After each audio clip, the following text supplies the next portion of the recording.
దానికి ఎమ్మెల్యే గారు ఎమ్మెల్యే వాళ్ళ నాన్న ఆయనతో మాట్లాడి కొప్పడి ఇప్పుడు మెదకు పోలీస్ స్టేషన్ లో ఆయన మీద కేసు బుక్ అయింది. ఎటు పోతుంది రాష్ట్రం? ఎటు పోతుంది ఆయన ఇప్పుడు రామాయణపేటలోనేమో మా జ్యుడిక్షన్ కాదు, ఎమ్మెల్యే మీద మేము కేసు ఫైల్ చేయాలంటే కంప్లైంట్ ఇస్తే మా జ్యుడిక్షన్ కాదు, ఎక్కడ మాట్లాడిండో అక్కడ కేసు పెట్టమని అన్నప్పుడు మరి అక్కడ మాట్లాడిన రవీందర్ రెడ్డి అనే వ్యక్తి మీద మెదక్ టౌన్ లో పోలీస్ స్టేషన్ ఎట్లా బుక్ చేస్తారండి కేసు? అంటే ఎక్కడ పోతున్నాం మనం? చట్టం ఎక్కడుంది? పోలీసు వాళ్ళు ఎట్లా యాటిట్యూడ్ చేస్తున్నారు, ఎట్లా ప్రవర్తిస్తున్నారు? అక్కడ వాళ్ళకో న్యాయం, మాకో న్యాయమా?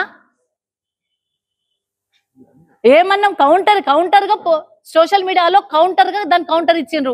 నేను ఒకటే అడుగుతా ఉన్నాను, ఎమ్మెల్యే గారు మాటలను కూడా 100 మంది ట్రోల్ చేసిండ్రు, మరి వాళ్ళని తీసుకొచ్చి ఎందుకు కూర్చుండబెట్టలేదు? అనుచిత వ్యాఖ్యలను ట్రోల్ చేసినప్పుడు వాళ్ళని కూడా తీసుకొచ్చి కూర్చోబెట్టాలి కదా. ట్రోల్ చేయడం ఎవరిదైనా తప్పే అన్నప్పుడు వాళ్ళని కూడా తీసుకొచ్చి కూర్చోబెట్టాలి కదా. ఈ ఎమ్మెల్యే గారిని అట్లాంటి మాటలు మాట్లాడమేనా ఇక్కడ గెలిపించింది?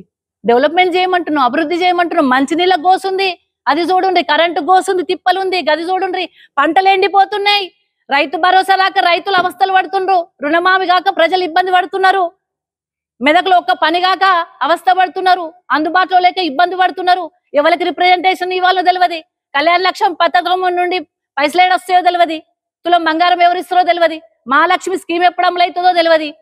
ఇవన్నీ పెట్టుకొని ఇవన్నీ పనిచేయక ఒక గౌరవమైన వ్యక్తి, తెలంగాణ ప్రజల గుండెల్లో నిలిచిన వ్యక్తి కేసీఆర్ గారి మీద అనుచిత వ్యాఖ్యలు చేస్తావా?